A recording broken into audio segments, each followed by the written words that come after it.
اعوذ باللہ من الشیطان الرجیم بسم اللہ الرحمن الرحیم السلام علیکم ورحمۃ اللہ وبرکاتہ. So this is day 30th of Ramadan series.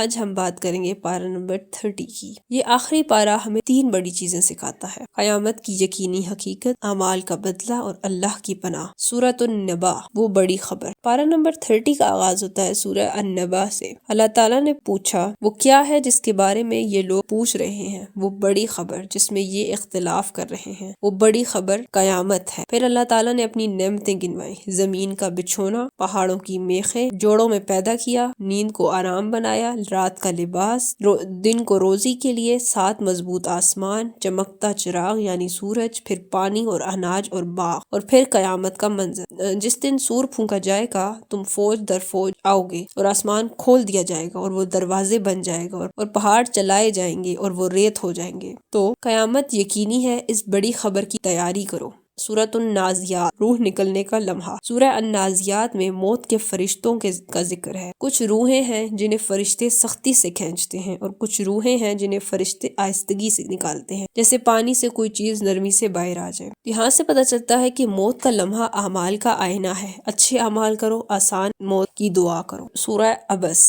اللہ تعالیٰ نے نبی صلی اللہ علیہ وآلہ وسلم کو تنبیہ کی. یہ سورہ قرآن کی سب سے انوکھی صورتوں میں سے ہے. نبی صلی اللہ علیہ وسلم ایک بڑے سردار کو اسلام سمجھا رہے تھے. ایک نابینا صحابی رضی اللہ تعالیٰ عنہ حضرت عبداللہ ابن ام مکتوم آئے اور سوال کیا. نبی صلی اللہ علیہ وسلم نے منہ پھیر لی. اللہ نے فوراً تنبیہ کی. آپ نے ترش روئی کی اور منہ پھیر لیا کہ وہ نابینا آ گیا. اللہ نے واضح کیا وہ سائل اس امیر سردار سے بہتر تھا.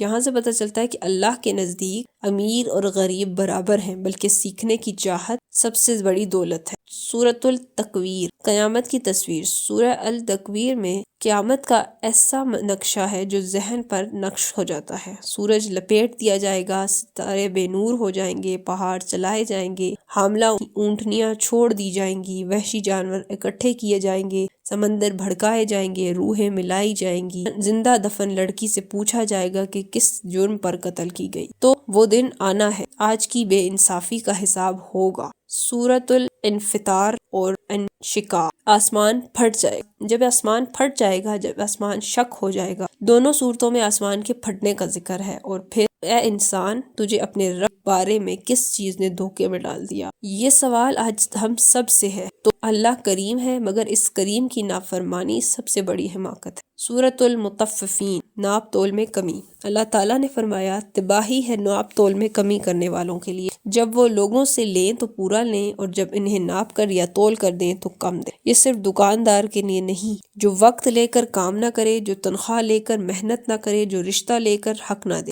وہ بھی متفف ہے. تو ہر رشتے میں، ہر معاملے میں پورا حق ادا کرو. کم تولنا صرف ترازو میں نہیں ہوتا. سورۃ البروج، خندق کے شہید. سورہ البروج میں اصحاب الاخدود کی کہانی. ایک ظالم بادشاہ نے ایمان والوں کے لیے خندق کھودی اور آگ جلائی اور انہیں آگ میں ڈال دیا، مگر وہ ایمان والے آگ میں بھی ڈٹے رہے. اللہ نے فرمایا اور انہوں نے ان سے صرف اس لیے بدلہ لیا کہ وہ اللہ پر ایمان لائے تھے، جو غالب اور قابل تعریف ہے. یہاں سے پتہ چلتا ہے کہ ایمان کی قیمت کبھی کبھی جان ہوتی ہے، مگر وہ قیمت ادا کرنے والے اللہ کے ہاں سب سے اونچے ہوتا ہے. سورۃ الاعلیٰ.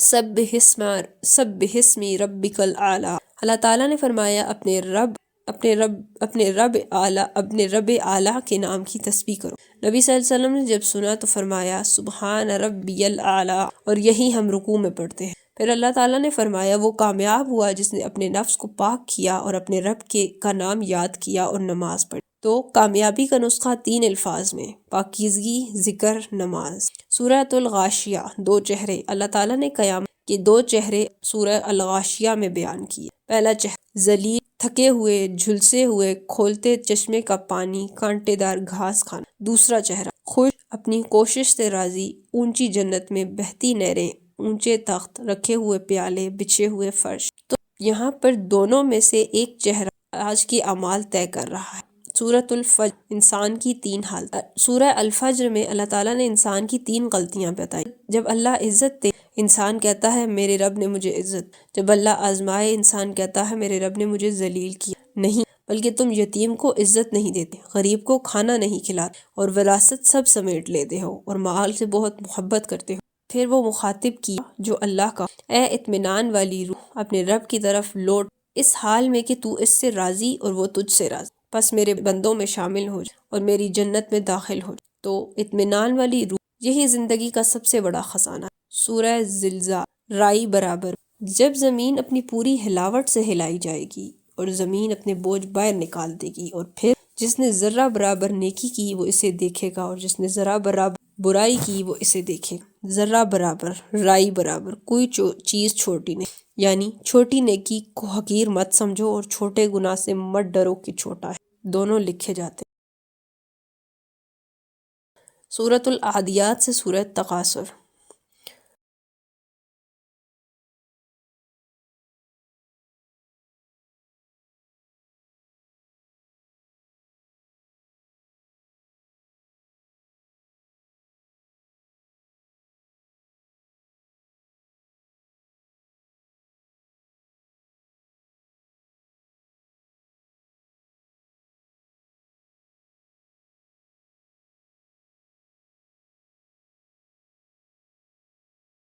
سورہ العادیات، انسان اپنے رب کا بڑا ناشکرا ہے۔ سورہ القاریہ، قیامت کھٹکھٹانے والی ہے،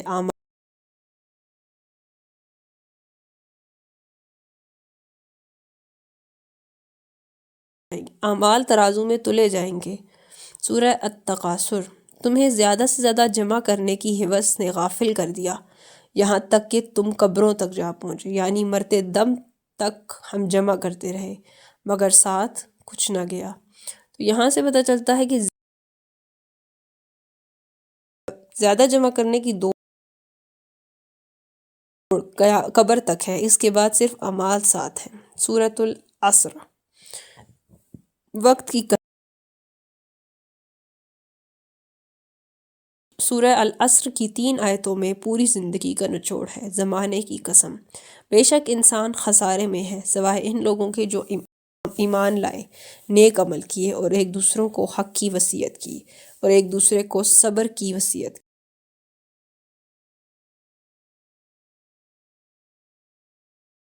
یہاں سے پتہ چلتا ہے وقت گزر رہا ہے، یہ 4 کام کر لو، خسارہ نہیں ہوگا۔